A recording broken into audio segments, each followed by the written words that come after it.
Shalom Aleichem, meu irmão e minha irmã, como vão vocês? Que Hashem vos abençoe em nome de Yeshua. Hoje vamos falar da Parashá Tetzaveh, que significa ordena.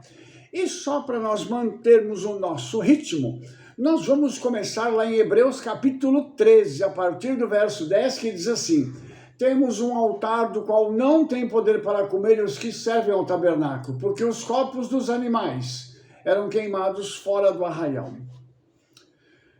Deixa eu te dizer uma coisa. O escritor aos Hebreus ele vai traçar um paralelo entre os sacerdotes que ministravam no tabernáculo e a nossa vida. Ele vai dizer que aquilo que nós temos acesso hoje, eles não tinham. E ele diz assim, no verso 12, porquanto também Yeshua, para que santificasse ao povo por seu próprio sangue, padeceu fora da porta. Olha que interessante ele fazendo esse paralelo, mostrando que Yeshua, para santificar a minha vida e a sua, padeceu fora das muralhas de Jerusalém, lá no Gólgota. E olha que interessante, o sacrifício de Yeshua, ele foi algo assim extraordinário e algo que já estava previsto na Torá e na tradição judaica. Ao contrário do que dizem alguns rabinos, que dizem que seria uma abominação o Eterno aceitar um sacrifício humano. Então, para eles é uma abominação, só que os nossos sábios declaram que isso seria necessário para que a expiação do pecado do homem pudesse ser feita. Só alguém santo, justo, sem pecado, poderia morrer como Yeshua morreu, para que ninguém ficasse sem a oportunidade de ter a redenção. Olha que coisa extraordinária. Mas tem mais do que isso. Olha só o que ele diz assim: saiamos fora do arraial levando o seu opróbrio. Portanto, ofereçamos sempre por ele sacrifício de louvor a Elohim. Convém a saber o fruto dos lábios que confessam o seu nome. Deixa eu parar para a gente poder esmiuçar isso aqui um pouquinho. A primeira coisa aqui é que nós temos que louvar ao Eterno, ao Pai, por aquilo que Yeshua fez por nós. Isso é óbvio, isso é patente. Nem sempre nós fazemos isso. Nós nos acostumamos a falar assim, não, mas as coisas do Senhor, elas são assim, assim, assim, e tá. É tão bom servir a Yeshua, que a gente até esquece. Não é verdade? Mas olha só que legal isso aqui. Ofereçamos sempre por Ele, por tudo aquilo que Ele fez por nós, um sacrifício de louvor. E isso também é fundamental no meu crescimento espiritual.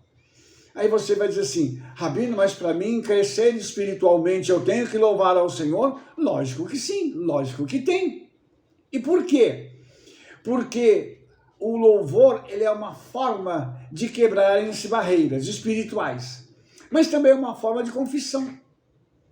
Então todas as vezes que eu estou louvando a Yeshua e agradecendo ao Pai por aquilo que Ele fez por mim, eu estou tendo cadeias quebradas na minha vida, eu estou sendo restaurado e estou externando aquilo que está dentro do meu coração. Inclusive porque está escrito, a boca vai falar do que está cheio o coração. Não adianta a gente querer maquiar, falsificar alguma coisa, porque com o Senhor não dá certo. Então, o escritor aos Hebreus, ele já diz isso. E ele fala uma coisa tão interessante, diz assim, porque não temos aqui cidade permanente, mas buscamos a vindoura.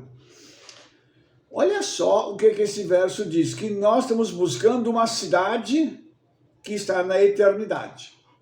Ué, para quem busca uma cidade que está na eternidade, nós precisamos então louvar o Senhor, porque é lá que Ele está, Ele não está aqui. Aqui quem está é o Ruach HaKodesh, o Espírito Santo, fazendo o papel de conexão entre nós e Yeshua, na pessoa do Ruach HaKodesh, ele está aqui. Olha só que interessante. Por que nós devemos buscar uma cidade que está nos céus? Segundo o escritor aos Hebreus. Porque Yeshua diz que na casa do Pai há muitas moradas, que ele iria para lá. Agora o escritor aos Hebreus está dizendo que nós buscamos uma cidade que está nos céus. Tem uma teoria que diz que vai todo mundo morar aqui na Terra. É complicado uma coisa dessa, sabe por quê, irmãos? Porque a exegese que as pessoas fazem, ela é muito tênue. E tem um detalhe. Se pegar todas as pessoas que morreram desde Adão até o dia de hoje, a Terra não comporta. Então você imagina que existe uma cidade que é muito, muito maior do que o planeta Terra, para onde nós podemos ir. Então, vamos fora esse pessoal que enche a cabeça dos outros dizendo que nós vamos morar aqui na Terra. Eu digo para você que eu, Rabino Mário Moreno, quero morar com o Senhor na eternidade. Se essas pessoas querem morar aqui na Terra, que fiquem. Eu quero ficar lá para desfrutar o que tem na eternidade. E porque eu estou buscando esta cidade. E por isso eu louvo ao Eterno por aquilo que Yeshua fez pela minha vida. Você entende isso? Nós precisamos compreender isso aqui. Nós precisamos entender porque o Eterno se agrada quando nós o louvamos. É o que o versículo 16 diz. Que eu não posso me esquecer da beneficência, daquilo que Yeshua fez por mim, e o que o Criador, o Eterno Pai, ele toma, ele fica contente quando eu louvo. E sabe por quê, irmãos? Porque o que agrada ao Eterno, ao Pai e também a Yeshua, não é um presente de ouro, prata, uma roupa bonita. Eles não precisam de nada disso. O que agrada a eles é a nossa obediência. E nós temos embutido na obediência as nossas ações e reações diante das situações. E você imagina que coisa tremenda é quando nós podemos louvar o nome dele, quando nós podemos obedecer a palavra dele, fugir do pecado, buscá-lo em oração. Isso é obediência e isso faz com que o coração do Eterno, do Pai e de Yeshua se alegrem. Porque é isso que eles querem, é isso que está expresso na palavra. Nós não podemos dar algo material para eles, mas nós podemos dar a nossa vida. Como se isso aqui fosse a minha vida. Eu entrego todos os dias a ele e digo, eu quero ser submisso, eu quero estar na tua presença, eu quero que você seja para mim o meu tudo. E você acha que isso não agrada ao Senhor? Como é que eu vou chegar e falar para ele, Senhor, eu comprei um presente aqui, eu vou te levar lá no Olan Rabat, o Senhor me dá uma passagem para mim chegar até aí. Difícil, né? É por isso, irmãos, que nós precisamos entender o que está acontecendo aqui na Bíblia. Quais são as prerrogativas da Escritura para que nós possamos agradar ao Senhor. Lá na Torá, o sacerdote ele tinha direito a participar de parte do sacrifício. E o ofertante ficava com uma outra parte. Nós hoje participamos de tudo aquilo que Yeshua fez por nós. Tudo o que ele fez nos beneficia 100%. Tudo. Não tem nada, irmãos, do que Yeshua fez que eu não possa aproveitar. Então, cada palavra dele, cada ato dele, cada coisa que ele deixou para a gente como um legado, eu tenho que aproveitar. Principalmente, imitar aquilo que ele fez. Porque Yeshua diz que nós faríamos obras maiores que a dele. Quem é que está disposto a isso? Porque isso tem um custo. E Yeshua nunca teve boa vida. Nós vamos pegar os discípulos dele, nunca nenhum deles teve boa vida. E nós estamos ouvindo hoje uma mensagem com uma roupagem que é horrível. Vá-se em qualquer lugar, você vai te dar isso, vai te dar aquilo, vai te dar aquilo outro, você vai enriquecer, vai ficar tudo bem para você. Aí nós lemos lá na Bíblia, no mundo tereis aflições, mas tem de bom ânimo. O que estão fazendo com a palavra do Senhor? Aqui, essa paraxá já começa a falar para a gente sobre uma situação que está diferenciada. Ela fala sobre uma situação na qual nós precisamos colaborar com o Senhor, com o nosso louvor, com a nossa gratidão. Nós temos que ter períodos de prostração, que é adoração. Porque se confunde, irmãos, a questão da adoração. O pessoal fala assim, levante as mãos e adore. Onde é que está isso? Onde é que já se viu isso?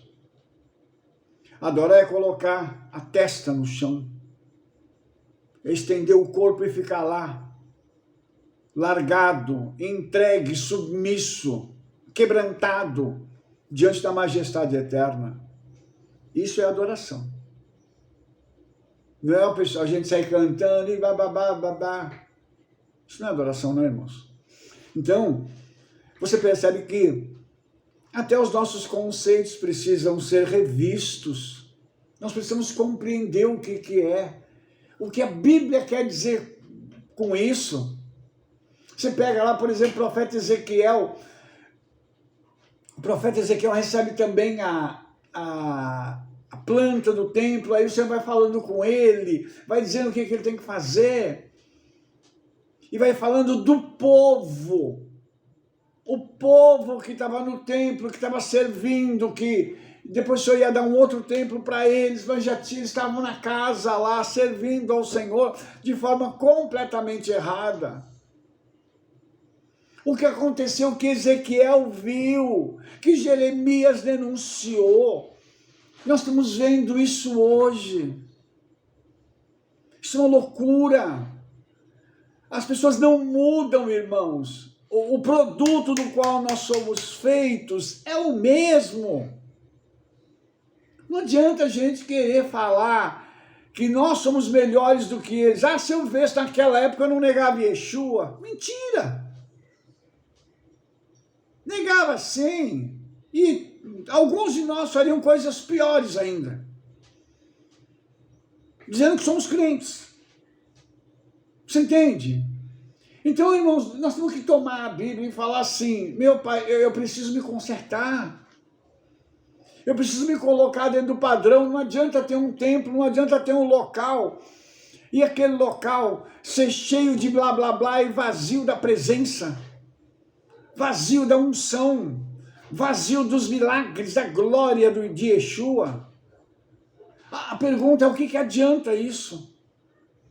Quando a gente vai lá para Paraxá, para ter de saber, ela começa a falar sobre uma coisa muito interessante, sabe? Ela começa a falar sobre azeite. Ele diz assim, tu, pois, ordenarás aos filhos de Israel que te tragam azeite puro de oliveiras, batido, para menorá, para fazer arder as lâmpadas continuamente. A Paraxá começa falando de unção. Será que a gente entende isso? A Torá vai começar essa semana ensinando para mim e para você que a menorá,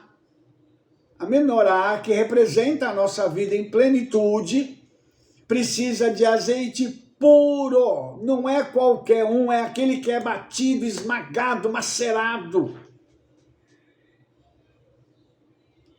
A azeitona, eles não vão pegar um paninho e falar assim, ai que azeitona linda, eu vou pegar isso primeiro você um pouquinho e vai sair um azeite. Eles vão jogar ela na prensa. E vão virar a prensa até ela começar a escorrer. E vai doer para a azeitona. Estou falando de modo figurativo, obviamente. Para ela soltar o melhor óleo dela, o primeiro óleo ela vai soltar, o óleo mais fino, cuja luz é mais clara quando ele é utilizado. É esse que a Torá está pedindo. Nós não podemos nos contentar com qualquer unção. Nós não podemos nos contentar com qualquer coisa. Nós precisamos ir atrás daquilo que é o melhor, aquilo que Yeshua tem de melhor para nós.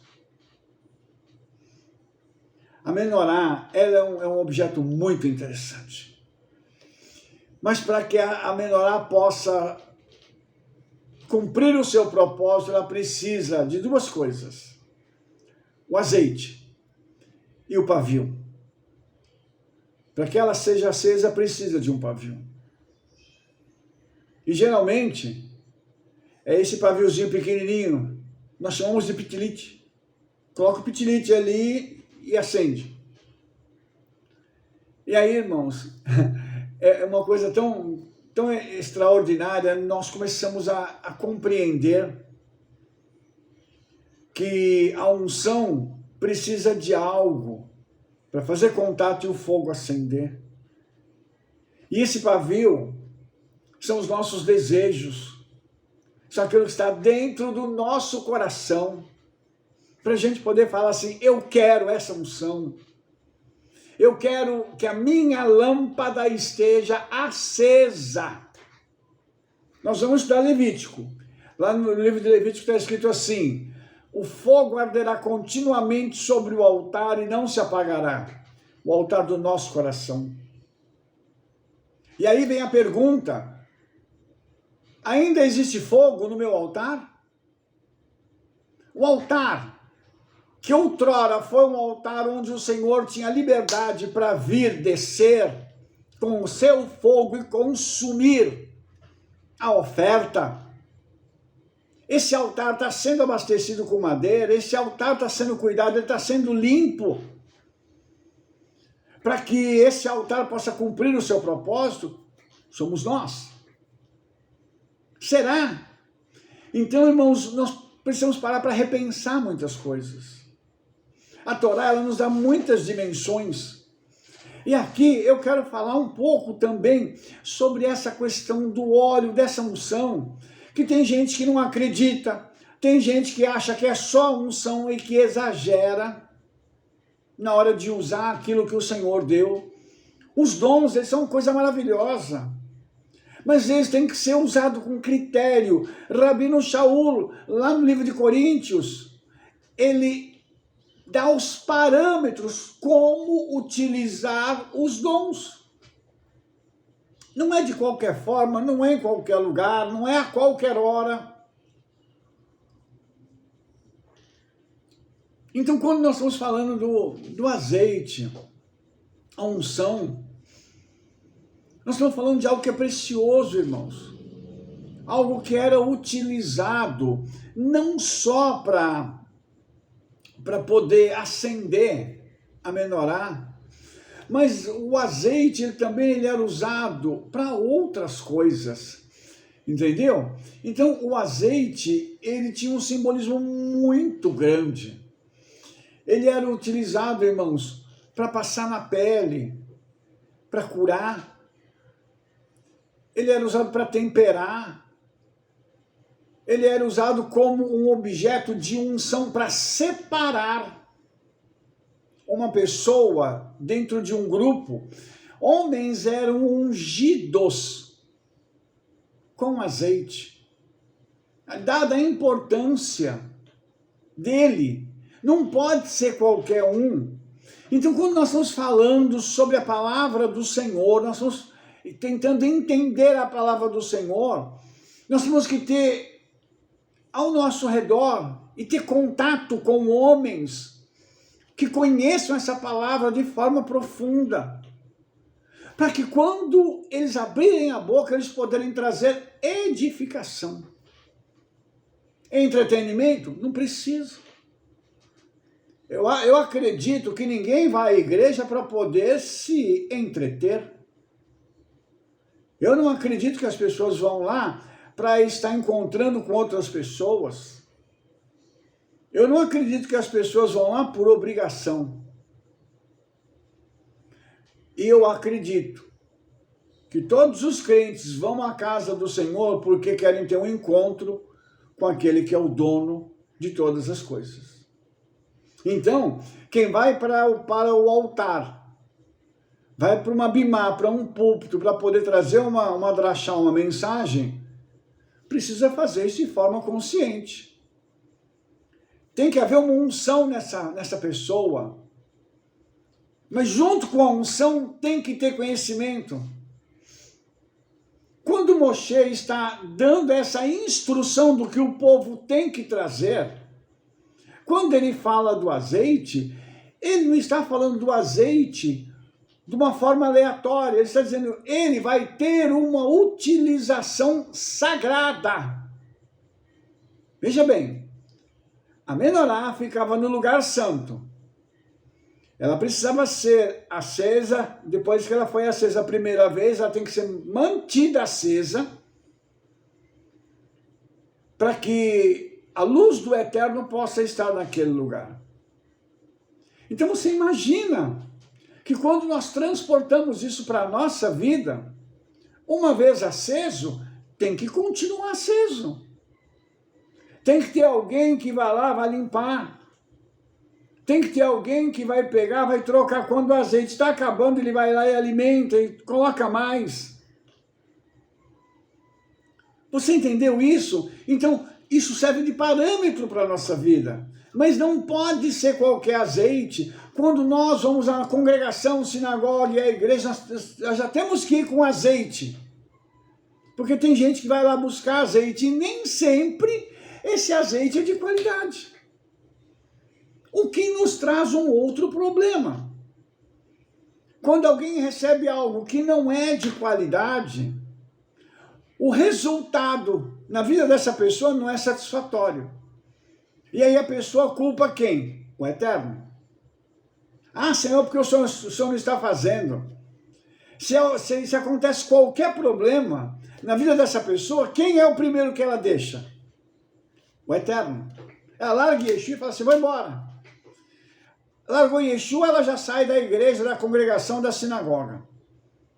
E nós temos um problema, irmãos, que é muito mais sério em nossos dias, porque dada a grande quantidade de igrejas, de congregações e de sinagogas menos, né? Mas dada essa grande quantidade, as pessoas escolhem. Elas saem de um lugar, vão para outro, não gostou lá, vai para outro, e assim sucessivamente. E tem gente que faz besteira dentro da igreja, da congregação, da sinagoga, ou seja lá onde for, e volta para casa. E não quer mais saber e põe a culpa em quem? Às vezes é no líder, às vezes é no Eterno. A Yeshua, porque o Senhor não fez isso para mim, eu não quero mais ir para a igreja. Aí, irmãos, nós fazemos uma pergunta. A pessoa abandonou a unção, ela abandonou a casa do Senhor. O que Yeshua está perdendo com isso? O que os céus estão perdendo com isso? Quem está perdendo? É somente a pessoa. Olha que impressionante, irmãos. Isso é surreal a gente ver uma coisa dessa. A pessoa achar que ela está prejudicando a casa do Senhor ou o Senhor. Ah, o reino do Senhor, o poder soberano de Yeshua está perdendo sem a minha presença. Oh, que bonitinho. Olha só, irmãos, como nós precisamos ter cuidado com isso. A unção é necessária, segundo o profeta Isaías, ela quebra o jugo, ela quebra tudo aquilo que veio sobre nós e nos fez escravos. O povo de Israel, enquanto essa paraxá que está sendo dada, eles ainda estavam no deserto, mas já estavam a caminho de Canaã. E aqui está havendo um processo de restauração do povo. E aí novamente vem a pergunta, será que nós estamos permitindo que o Senhor nos restaure? Será que nós estamos buscando e falando assim, Senhor, muda a minha vida?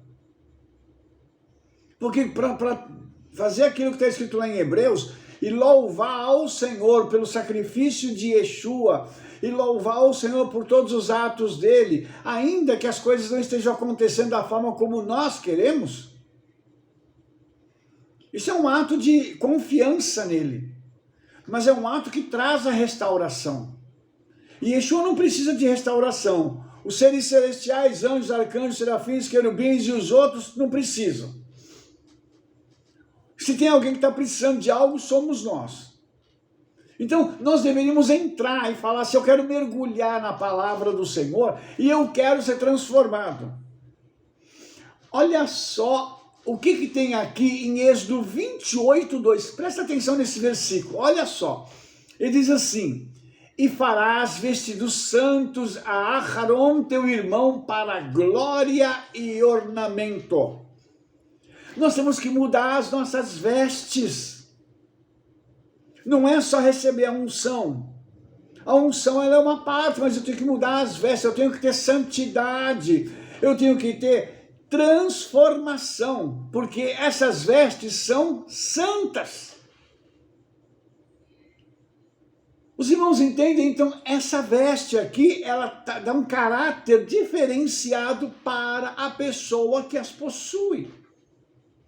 Puxa vida! E elas têm um objetivo. Elas são para a glória e ornamento do Senhor. Porque as vestes precisam ser um reflexo do nosso Senhor, do nosso dono, do nosso possuidor. E quando eu falo isso, irmãos, eu estou tomando a palavra do Senhor de forma literal. Porque Adonai é meu Senhor. É particular de cada um. Então, quando ele me dá uma ordem que está expressa na palavra, de Gênesis até Apocalipse, eu tenho que não questionar, mas cumprir. Vou abrir um outro parêntese aqui. Uma das coisas que nós temos visto, principalmente em rede social, a quantidade de gente questionando a palavra do Senhor é impressionante. E tem gente dizendo que até os originais em hebraico estão errados. Gente, é impressionante isso. E eu fico boquiaberto quando eu vejo uma situação dessa. Porque é complicado. E as pessoas usam uma forma de mostrar, de querer, como é que eu vou dizer? De querer aparecer, irmãos. Não tem outro jeito. Elas colocam lá a verdade sobre tal coisa. Ou como eu vi lá, uma pessoa citando um texto do livro de Reis, dizendo que no original o texto está errado. No original em hebraico. Aí eu olho e falo assim, puxa vida, aí você vai ler, a pessoa ele é professor de hebraico. E está falando mal do texto hebraico. Por isso, irmãos, nós temos que tomar muito cuidado.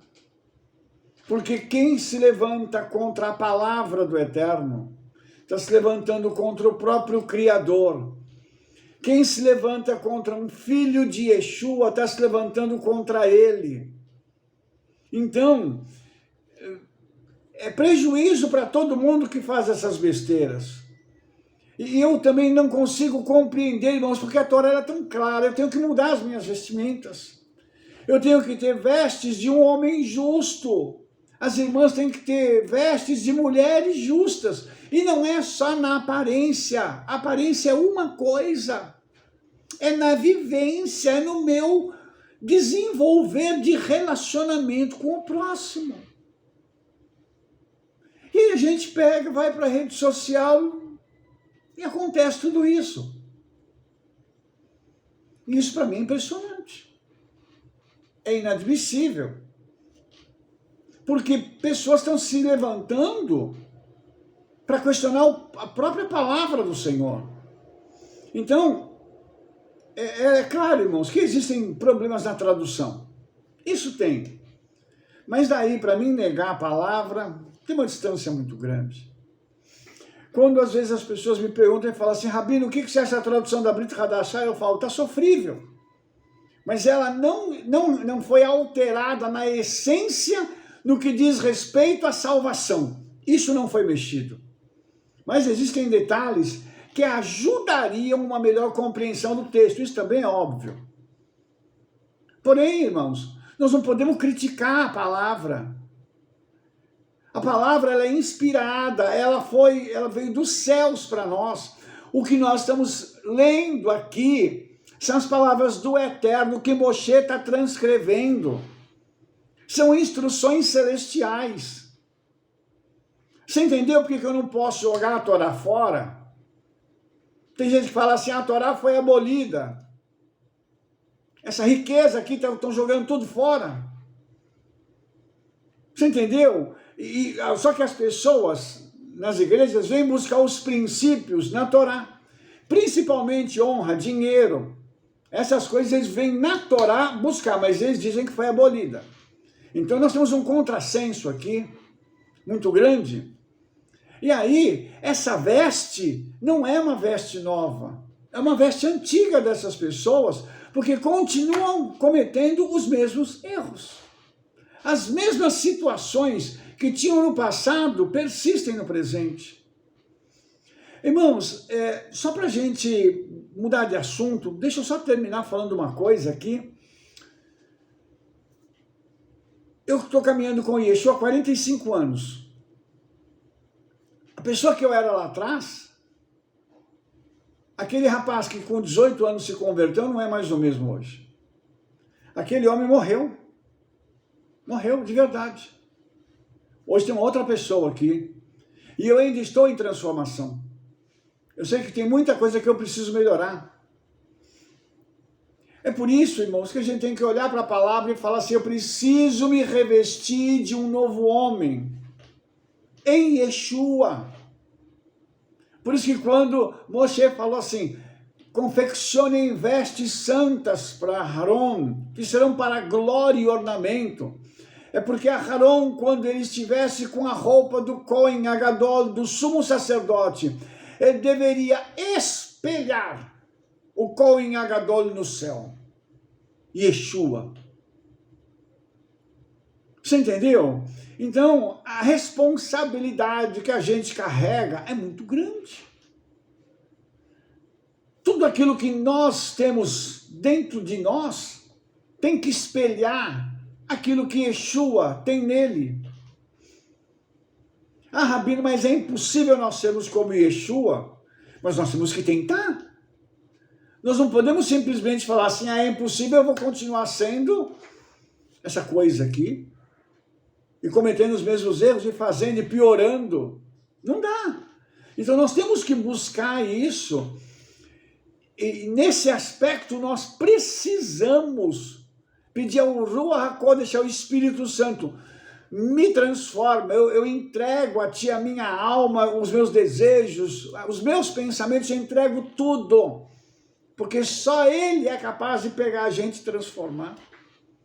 E existem coisas que nós precisamos ser quebrados.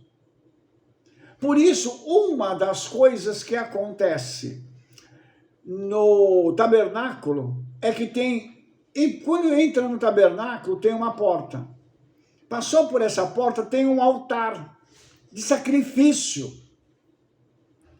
Amados, isso significa que a primeira coisa que nós temos que fazer, quando entramos na presença do Senhor, é morrer. Morrer os meus desejos, as minhas vicissitudes, os meus problemas, tem que morrer tudo. A minha arrogância, a minha capacidade, eu sou um cara que sei tudo, eu sou bom. Isso tem que morrer no altar. Por quê? Porque dali Yeshua vai fazer um homem restaurado. Então tudo isso está ligado à restauração dessa pessoa, de uma nova veste. No livro de Apocalipse está dito que nós vamos ter vestes de linho fino, que representam os atos de justiça dos santos. não é de qualquer um, de pessoas que carregam a santidade do Senhor sobre si. Lá está consumado, mas aqui nós temos que ter uma progressão de fatos e de situações em que as pessoas possam testemunhar a nossa mudança. E eu frequentemente falo isso. A maior mudança é vista dentro de casa, quando alguém chega e fala assim, puxa, você mudou. Porque a família, irmãos, eles nos conhecem muito bem. Então, quando alguém da família fala assim, você mudou, é porque alguma coisa profunda está alterando o meu e o teu comportamento. Para que as pessoas olhem e falem assim, uau, o que está acontecendo com você? E isso vai refletir no trabalho, na escola, na sua igreja ou na sua congregação, vai refletir em todo lugar. E isso é importante porque isso vai testemunhar a obra de Yeshua na nossa vida. Você entendeu como isso é bacana? No sentido de que isso é importante para mim e para você. Porque tudo aquilo que nós fizermos vai trazer para mim e para você um efeito extraordinário. Por quê? Porque vai refletir aquilo que Yeshua é em nós. Isso, irmãos, vai mostrar que os milagres do Senhor acontecem ainda na nossa vida. Porque tem gente que para ser transformada é só um milagre. É só um milagre. Entendeu? O meu caso foi esse. Para mim ser transformado era só um milagre. E Yeshua teve que me rachar em vários pedacinhos. Não foi só em dois, não. Teve que quebrar, era muita coisa. Para que eu pudesse me transformar em alguém, que ele pudesse então dizer, agora eu vou te usar. Eu vou te entregar algumas coisas, porque agora você está pronto para receber. Os irmãos entenderam? Então, por isso, irmãos, quando a gente pega e continua depois analisando a Paraxá diz assim, Êxodo 28, 5. E tomarão o ouro, o azul, a púrpura, o carmesim e o linho fino. Tudo isso diz respeito à pessoa de Yeshua. Isso aí é um paralelo com a vida e a obra de Yeshua, porque o ouro representa a divindade. Mas lá no céu, ouro não vale nada. Tem uma cidade que é feita de ouro, e com ruas de ouro, e as pessoas vão andar em cima daquelas ruas de ouro, para pisar no ouro. Então o ouro lá não vale nada. Mas ele é um espelho de algo que é incorruptível e é precioso. Entendeu? Então o povo devia entregar como oferta o ouro, para dizer assim, eu estou dando para o Senhor o que eu tenho de melhor, aquilo que representa a eternidade, aquilo que é incorruptível, mas aquilo que eu estou abrindo mão para construir o tabernáculo do Senhor. E quando Yeshua veio, ele trouxe isso de uma forma tremenda. Uma das coisas que Yeshua recebeu, quando ainda era uma criança, um bebê, daqueles observadores das estrelas, eles não eram magos e não eram reis. A tradução lá correta é observadores das estrelas. Por quê, irmãos? Porque os judeus, uma das coisas que os judeus faziam, para determinar os tempos, eles ficavam olhando para as estrelas. Então, para entrar o Shabat, tinha que ter um determinado número de estrelas que já tinham saído, para eles dizerem assim, o Shabat começou. Entendeu? Então, eles observavam isso, eles observavam os sinais dos tempos, eles liam os sinais dos tempos. Então, quando eles leram que o Mashiach viria, porque os céus mostraram isso, eles viajaram. E tinha uma estrela que os acompanhava. E essa estrela era uma estrela muito bacana, porque eles saíram da região da Babilônia e viajaram bastante tempo, e a estrela ficou lá em cima guiando o caminho deles. Oh, que estrela maravilhosa, essa esperta! E ela parou em cima do local onde Yeshua estava. Bacana essa estrela, né? Para os irmãos terem uma ideia, o contato que eles tinham com o mundo espiritual. E uma das coisas que eles levam para Yeshua é ouro. dizendo assim, nós entendemos quem está nascendo aqui. Ele é o rei, ele é o Senhor de todo o universo, e nós estamos dando ouro para ele. Estamos entregando o incenso, que são as nossas orações e as orações dos santos para fortalecer ele. E também estamos entregando a mirra, porque a mirra representa o sofrimento. Esse é o Mashiach Ben Yosef, ou seja, o Messias sofredor. Quando eles dão esses presentes para Yeshua, eles estavam prefigurando quem Yeshua é, o que ele ia fazer e qual seria o caráter do ministério dele naquele momento. Por isso que o ouro é tão importante. Entendeu? Quando às vezes uma pessoa dá uma oferta em ouro, o que essa pessoa está fazendo? Ela está abrindo mão do que ela tem de melhor. Aquilo que conecta ela com a eternidade. Ela está dizendo, eu estou entregando agora. Porque também tem um detalhe, irmãos, todas as vezes que nós entregamos ouro, o que retorna para a gente tem que ser tão precioso ou mais do que ouro. Por isso, irmãos, os israelitas, os judeus que deram aquelas ofertas aqui, que nós estamos lendo aqui, eles tiveram uma contrapartida quando chegaram em Canaã, que foi algo assim, uau! Foi maravilhoso. E, irmãos, existem histórias no Midrash que contam que as pessoas que deram essas ofertas, quando chegaram em Canaã, eles foram, cada um foi para uma casa, foi alocado numa casa que já existia. E teve famílias que falaram assim, nós precisamos quebrar uma parede aqui para a gente aumentar. E quando eles foram quebrar a parede, na realidade aquilo não era uma parede, era uma parede falsa. E quando eles viram e tiraram dentro daquela parede, tinha joias, pedras preciosas, muito ouro, muita prata, que os moradores anteriores tinham escondido para não serem roubados. Não tinha cofre naquela época.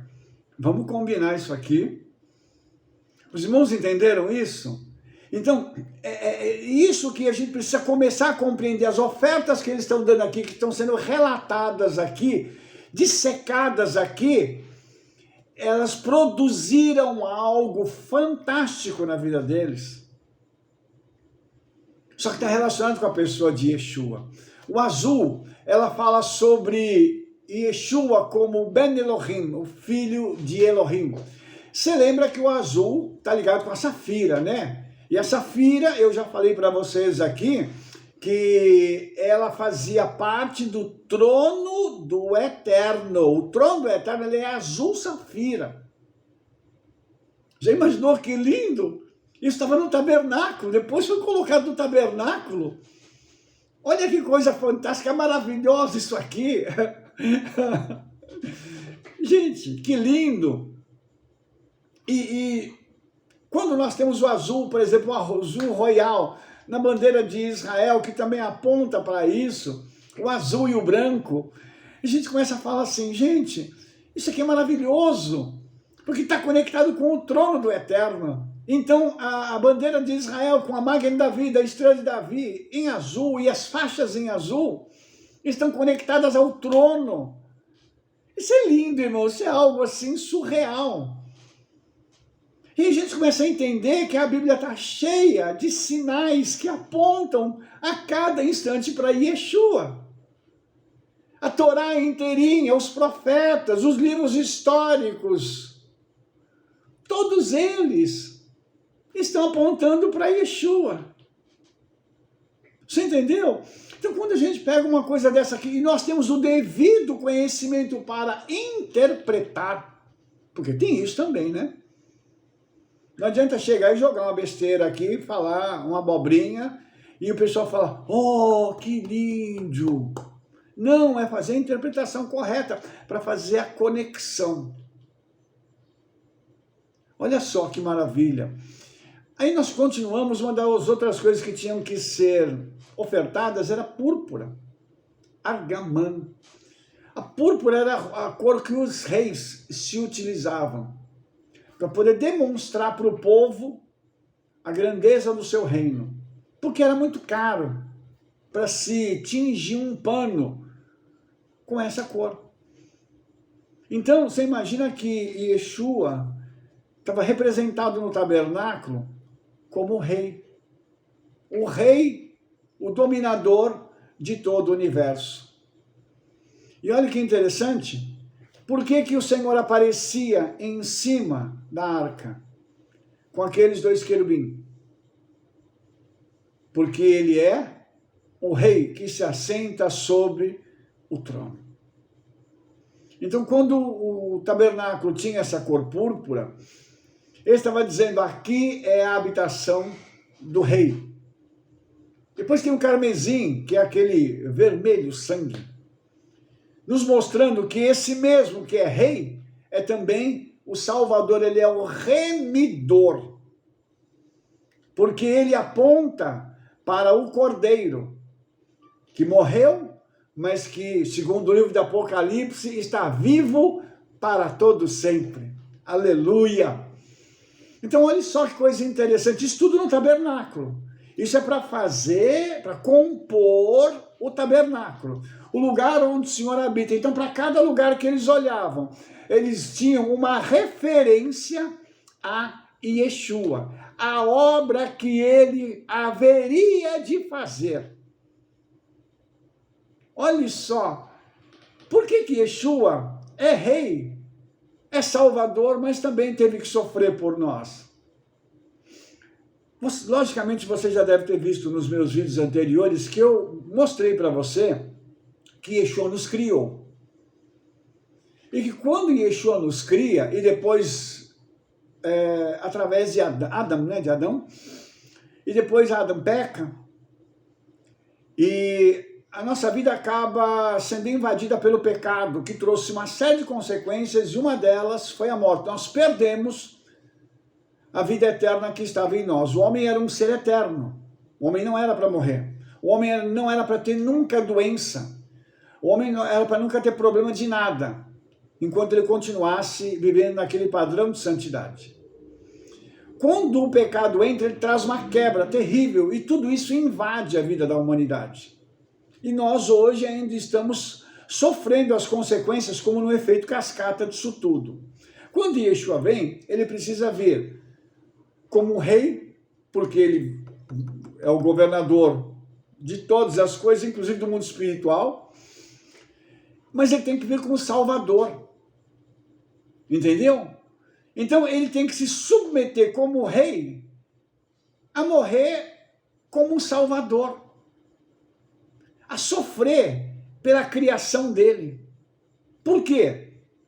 A tradição rabínica diz que cada um de nós tem uma centelha de uma chia dentro do nosso ser. Isso significa que um pedacinho do Messias está dentro de nós. Por que nós somos atraídos para estar com o Senhor? Por que o salmista diz assim, a minha alma tem sede de Elohim, do Elohim vivente, quando entrarei e me verei diante de ti? Então, a pergunta que a gente faz é a seguinte, por que o homem tem essa sede? É porque nós temos dentro de nós algo. Então, Yeshua veio para nos resgatar. E todas essas coisas, essas cores aqui, esses elementos, falam sobre isso. E quando a gente chega no linho fino, nós estamos falando de Yeshua como o homem perfeito. E Adão pecou, mas Yeshua, como segundo Adão, veio e não pecou. Mas mesmo assim teve que morrer pela humanidade. Porque o salário do pecado é a morte. Mas como Yeshua não pecou e teve que morrer, então ele pagou o preço pela morte. Veja bem, não sei se você entendeu o que eu disse. Yeshua não foi morto. Ele se permitiu morrer. Porque Yeshua é imortal. Tá? Isso é uma outra história, não dá para me contar aqui agora. Mas existem provas, inclusive científicas e arqueológicas, que confirmam isso que eu estou falando. Tá? Então Yeshua se permitiu morrer para que, através da morte dele, ele pudesse então ressuscitar.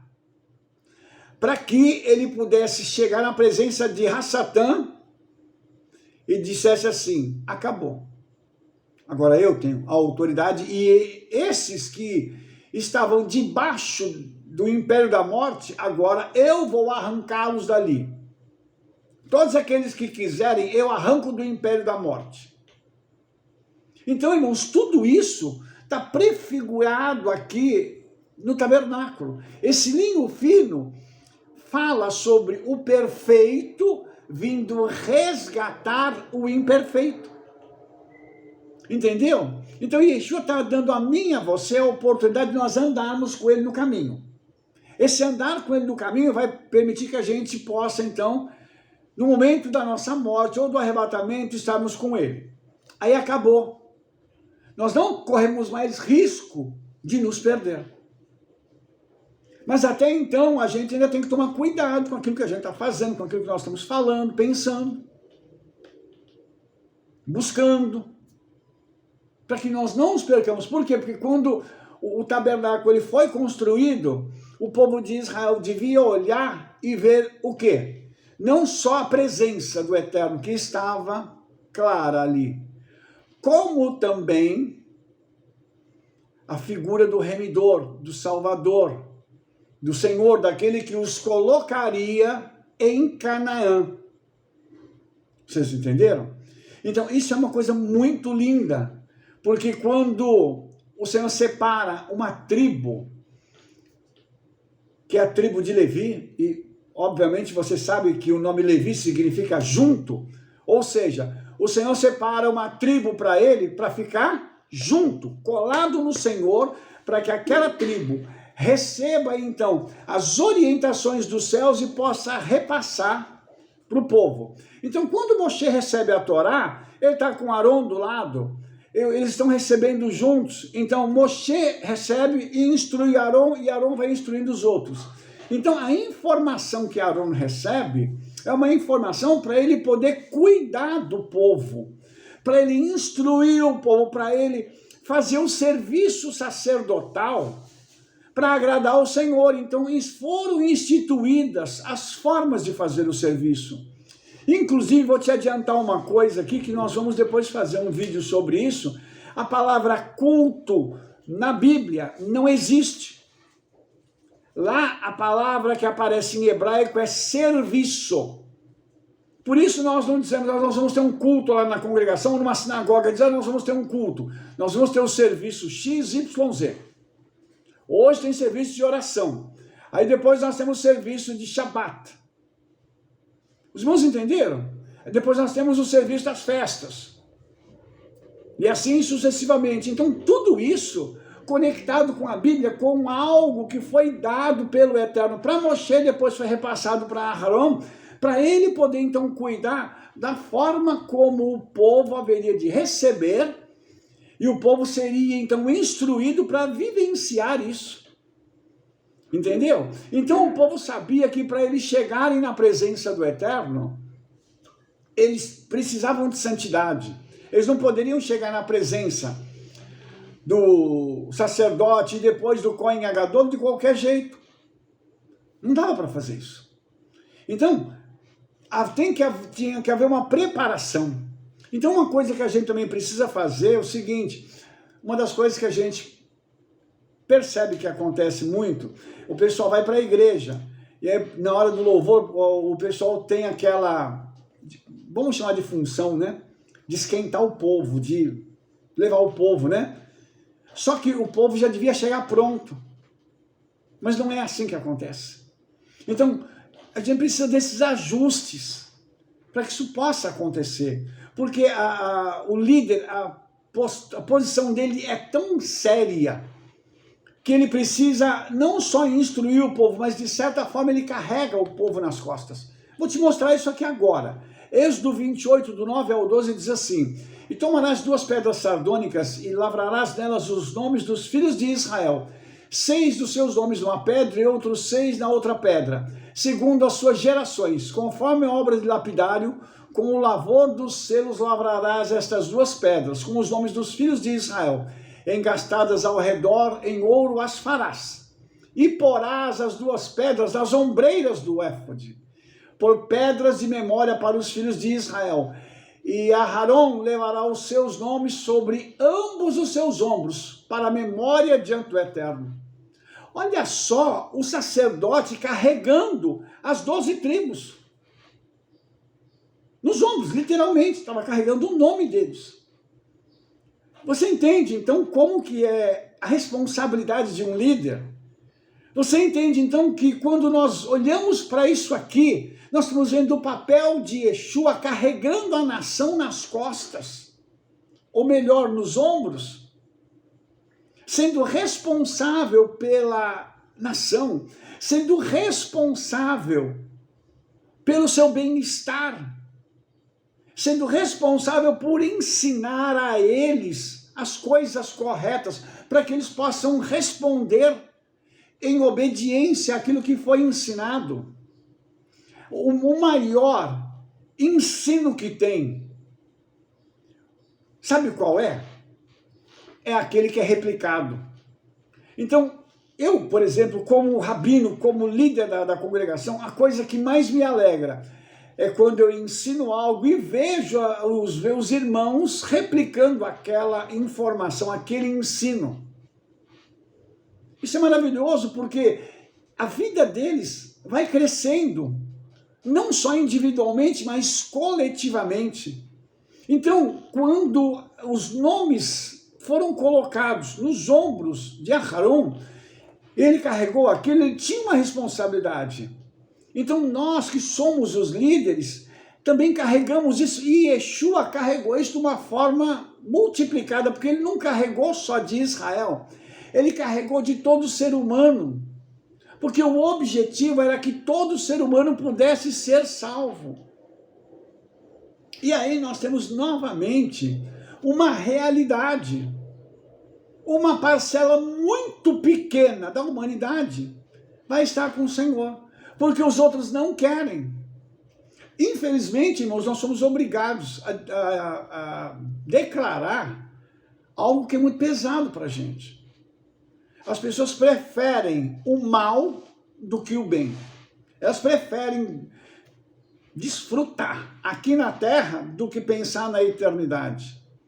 Para eles, para essas pessoas, é muito melhor fazer as coisas aqui e não se preocupar com amanhã. E tem gente que vai além disso, tem gente ainda que persegue os crentes, tem gente ainda que tem ódio da palavra, e tem gente que sabe que os crentes estão certos, que os servos de Yeshua estão certos, mas mesmo assim essa pessoa não se curva. Então, o que nós temos, irmãos, é um povo escolhido. Eu já vou ter que terminar essa ministração. O tabernáculo mostra isso para a gente. Não era para todo mundo, irmãos, é para um povo que foi separado, um povo que tem a coragem de dizer assim, eu quero assumir ser servo do Senhor. Eu quero assumir o meu caráter, eu quero assumir o meu compromisso com o meu Senhor. Eu sou judeu, e sou judeu em qualquer lugar, a qualquer hora. E para quem me perguntar, vai ser a resposta a mesma. E eu nunca vou deixar de dizer que eu amo o meu Senhor Yeshua. Então, irmãos, a Paraxá está ensinando isso para a gente. A Paraxá mostra para a gente essa conexão que Israel tem com o Senhor, que o povo judeu tem com o Mashiach. E é uma coisa muito interessante, irmãos, porque as pedras sardônicas, só para mim finalizar, as pedras sardônicas eram um tipo de quartzo, tá?